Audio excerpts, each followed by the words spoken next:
Bienvenidos a Lo Simple No Vale. Hoy tengo el placer de contar con el periodista Jorge de Carlini. ¿Qué tal estás? Hola Alberto, ¿qué tal? Encantado. Bueno, vamos a hablar del Palmar de Troya, pero bueno, creo que lo primero es hablar un poco del libro que escribiste sobre ello. Cuéntame un poquito del libro y qué te llevó a escribirlo, y luego ya si quieres entramos un poco en materia para opinar un poquito del Palmar. Sí, bueno, no, el libro se llama Milagro, su título es Éxtasis y sombras del Palmar de Troya y lo publiqué con la editorial de periodismo Libros del Caos. Y bueno, el motivo de escribir es bastante sencillo. Cuando uno es periodista y escribe y le gusta contar cosas, al final hay historias que se te quedan un poco en alguna parte, algún recoveco del cerebro durante años y yo soy de Cádiz, del puerto de Santa María, y cada vez que iba a Sevilla, muchas de esas veces pasaba por un pueblo que se llama el Palmar de Troya y desde pequeño veía esa catedral gigantesca y todo eso que había allí y eso se va quedando en el cerebro y siempre pues algún día vas buscando información sobre eso, vas madurando y de repente dices, bueno, pues creo que aquí hay un libro. Se lo comuniqué a la editorial, me dijeron que sí y aquí estamos, se escribió y listo. Bueno, la primera pregunta que te quiero hacer es, ¿la iglesia palmariana es una secta? ¿Sí o no? Bueno, imagino que la gran mayoría de gente a que le haga esa pregunta te dirá que sí. Yo en el libro no lo hago, de hecho nunca lo califico así, porque me gusta más que la gente saque la conclusión sola. Lo que sí hago es darle voz a expertos, a un psicólogo, por ejemplo, especializado en tratar a gente con sectas, con traumas, con salidas traumáticas y a gente que sabe si la califica así sin ningún tipo de cortapisa. Legalmente no lo son. Legalmente están reconocidas como una organización religiosa, que más o menos como cualquier otra. Así que te digo, yo no lo digo, pero no lo digo del libro porque me gusta esa labor de que cada uno saque sus conclusiones. Pero bueno, tiene sin ninguna duda actitudes sectarias y cualquiera te dirá que sí. Claro, no sé también si de un pueblo, a 1 kilómetro del Palmar de Troya hace muchísimos años, 4 niñas ven a la Virgen, en lo que de ese paso a convertirse en la religión y en lo que es hoy en día, tú te podrías imaginar eso que de ver, de decir 4 niñas que han visto a la Virgen a todo lo que se ha convertido, lo que tú dices, la catedral que tienen allí montada, ¿cómo lo ves ese cambio y ese proceso que se ha realizado durante todos estos años? Bueno, eso no se lo podía imaginar nadie, absolutamente Mm. nadie, porque aquí hay como que se diferencian dos cosas. Uno es este fervor popular que tú dices de 4 niñas, que era una cosa, no diré habitual, pero no extraña en esa época. Estamos en el tardofranquismo, a final de los 60, y hombre, si rebuscas la hemeroteca, encuentras en bastantes pueblos de España pues supuestos avistamientos marianos o gente que ve a la Virgen básicamente, ¿no? Que dice verla. Eso podía haberse visto sofocado como tantos otros pueblos, pero los culpables de que el Palmar de Troya sea uno de las historias más rocambolescas del presente y del pasado reciente español, la tienen dos personas, que son Manuel Alonso y Clemente Domínguez, que son los que llegan a ese campo, a ese sitio, como ya tantos otros de pseudo fervor popular, y ven ahí una oportunidad. Entonces ellos son los que convierten una finca en el culo del mundo, básicamente, porque allí no era nada y no pasaba nadie, era una aldea, ni siquiera era un pueblo. Ellos son los que lo convierten en un imperio con presencia en los 5 continentes, con una cuenta de beneficios multimillonaria y un montón de propiedades, edificios en todos sitios. Eso no tiene nada que ver con 4 niños viendo a la Virgen, eso es como la base y ellos son los que por el camino se hicieron multimillonarios. Claro, es que Clemente apareció por allí, un hombre normal, y acaba convirtiéndose papa, ¿no? Cómo un hombre pasa de un extremo a otro, ¿no? Y también tener esa habilidad de hacer todo eso y lograr lo que ha hecho. Bueno, las funciones estaban bastante separadas. Clemente era como el carisma o el, no sé cómo decirte, la imagen pública, las relaciones públicas del Palmar. Y detrás de una persona, que es Manuel Alonso, que aquí no se le suele citar mucho, y en el libro es prácticamente protagonista, casi con Clemente, porque sí me gustaba esa idea de las bambalinas de la iglesia palmariana, del cerebro. Él era, Manolo, como le decían, era el encargado de la doctrina, de la expansión, de manejar las cuentas. Realmente solamente tenía una aspiración, bueno, dos, que era sentirse querido, que no se lo he sentido nunca en su infancia, y divertirse. Y entonces Manolo le daba una asignación, un dinero para que él pudiese comer, beber y hacer lo que quisiera, y recorrer el mundo, y mientras tanto él iba repitiendo las palabras que le decían otros que dijera. Y él decía que era de Jesucristo, por supuesto, las palabras y de los santos, todas las cosas, pero toda la ideología y toda la economía y todo el éxito de la iglesia palmariana es de Manuel Alonso. El otro, Clemente solamente es la fachada, digamos. Claro, luego también se ha hablado mucho de los excesos que han cometido, del dinero que han ganado.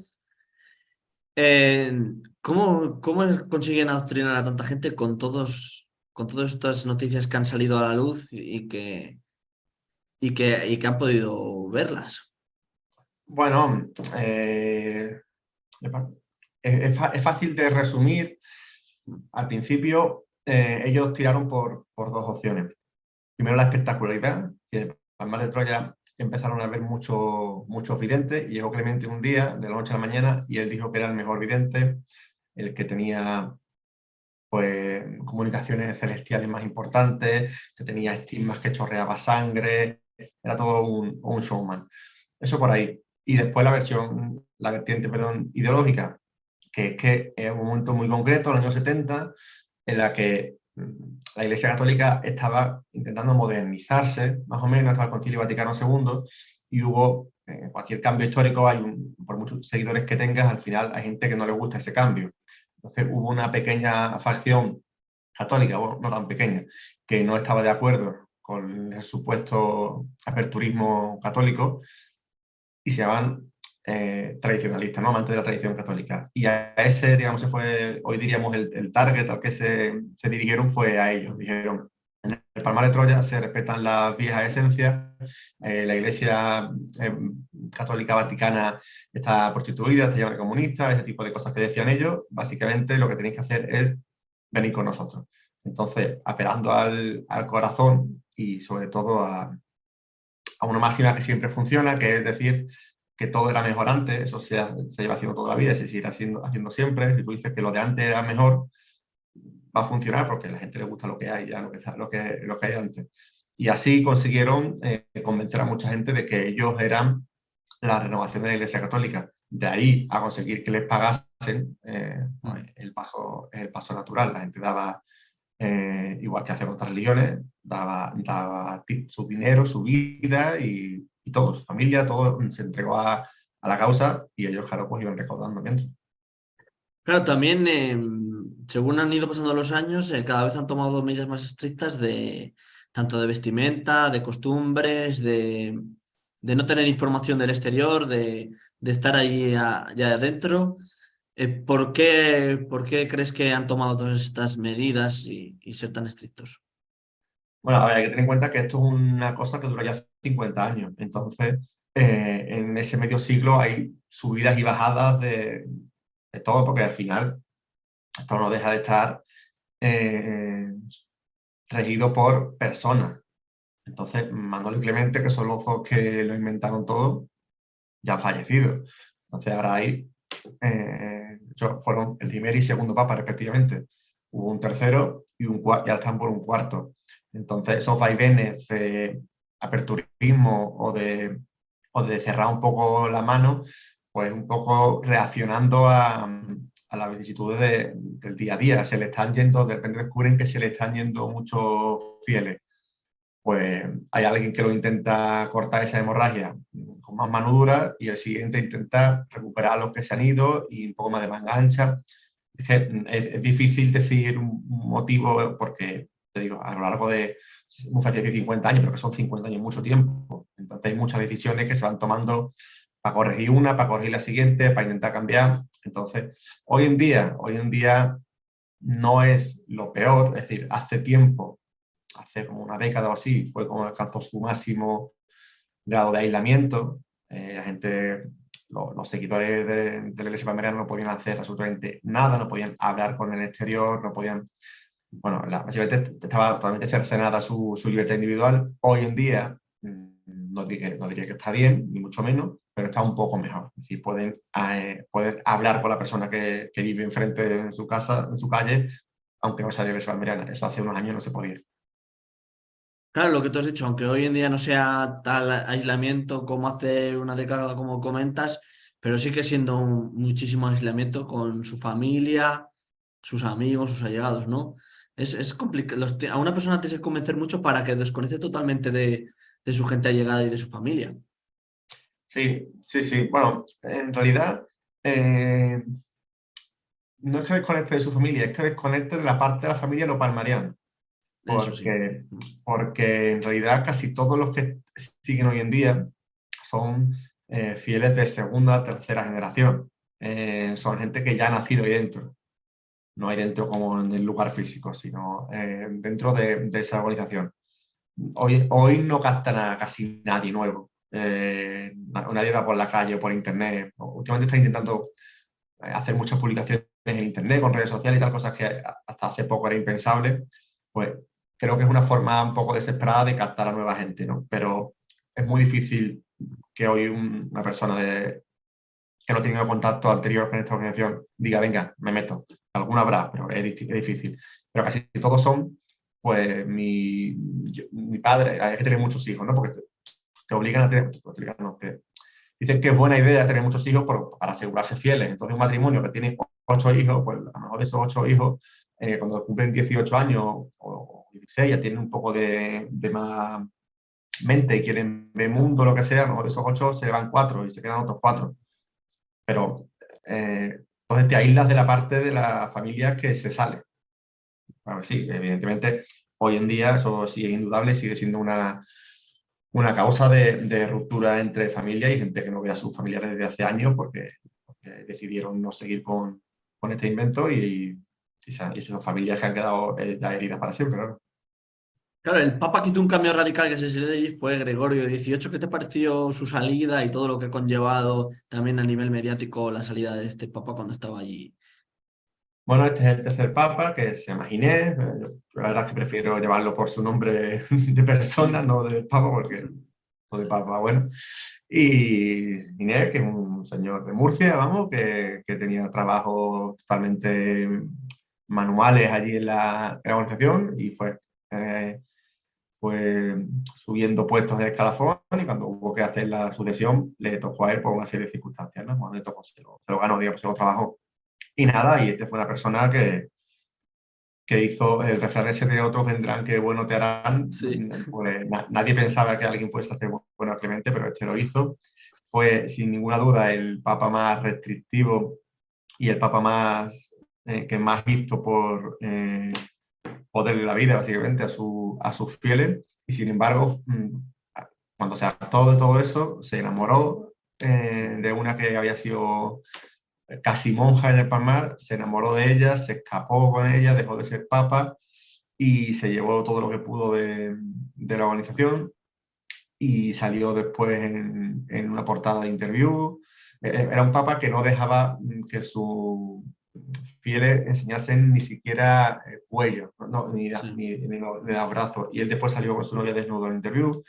claro. Fue el más restrictivo y el más sinvergüenza, por decirlo así. Vamos, tampoco vamos a andar con paños calientes. Y poco después, cuando se le acabó lo que se había llevado en el exterior, él no tenía ningún tipo de trabajo y tenía un tren de vida inasumible para una persona que se supone que no tiene ingresos, y decidió entrar en esa fortaleza que es la iglesia del Palmar de Troya, entrar de noche con su mujer, los dos, como una película mala de atracos, con totalmente disfrazados y entraron para... Él dice que no, pero evidentemente él dice que iba a coger unos documentos, lo que sea, pero evidentemente iba para robar. De hecho, el juez le perdonó a la cárcel, pero le dijo que iba para robar y él aceptó esa condena. Y se liaron y lo descubrieron mientras estaban robando y sus antiguos sacerdotes lo descubrieron y se lió allí a puñaladas con todo el que aparecía. Acabó en el hospital, uno casi se muere, es decir, bueno, casi se muere. Hubo heridas muy graves y ese hombre en su vida sí es una vida de película, pero de película básicamente de esto, de sinvergüenza, ¿no? Claro, yo para ir terminando te quería preguntar, fuera de lo que es el Palmar de Troya, ¿tienen más adeptos en el exterior? ¿Crees que todavía tienen muchos adeptos en el exterior, aparte, afuera de España? Sí, sí, de hecho, básicamente sus ingresos actuales son del extranjero. Hace muchas décadas ya que sus ingresos provienen del extranjero. Hay algunos que se han mudado a Palmar. Palmar es un pueblo muy pequeño, de 2.000 personas, y si paseas por allí hay como unos 300 o 400 que son claramente Ostras. de fuera. De hecho, son austriacos, alemanes, y después todavía tienen capillas operativas su punto fuerte es el centro de Europa, Irlanda, y después tienen cosas sueltas en Latinoamérica, en África y tal. No, evidentemente no son ni a sombra de lo que fueron, pero si aún perviven, pese a la bajada de fieles, es porque siguen vendiendo propiedades, vendiendo cosas que les legaron sus fieles. Entonces, de repente te venden una casa en Irlanda que cuesta 1 millón de euros. Te la vendes y ya con eso tira más y más tiempo. Pero tanto hoy como hace 30 años, esto se sostiene con dinero extranjero. Y la última pregunta que te hago, ¿le ves fecha de caducidad a ello o crees que no? ¿Crees que va a perdurar todavía durante muchos años? Pues me voy a remitir al final del libro, básicamente dice eso, que se supone que están heridos de muerte y la gente dice que los que siguen un poco estas informaciones dicen que es cuestión de tiempo que desaparezcan.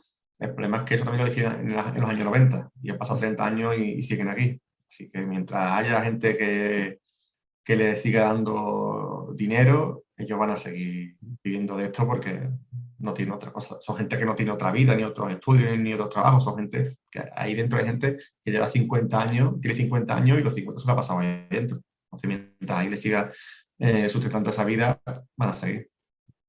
Bueno, Jorge, pues no sé si quieres añadir alguna cosa más, si no, muchísimas gracias por compartir tu tiempo conmigo.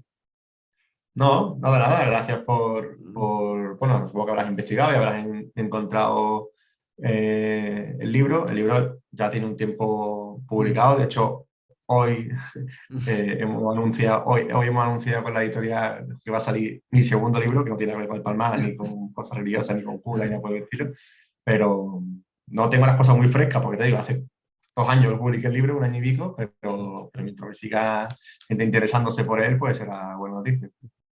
Sí, pues entonces tendremos otra segunda entrevista otra vez para hablar de tu nuevo libro, ¿vale? Venga, perfecto. Vale, pues un abrazo y nos vemos. Jorge, un Venga, abrazo. un abrazo.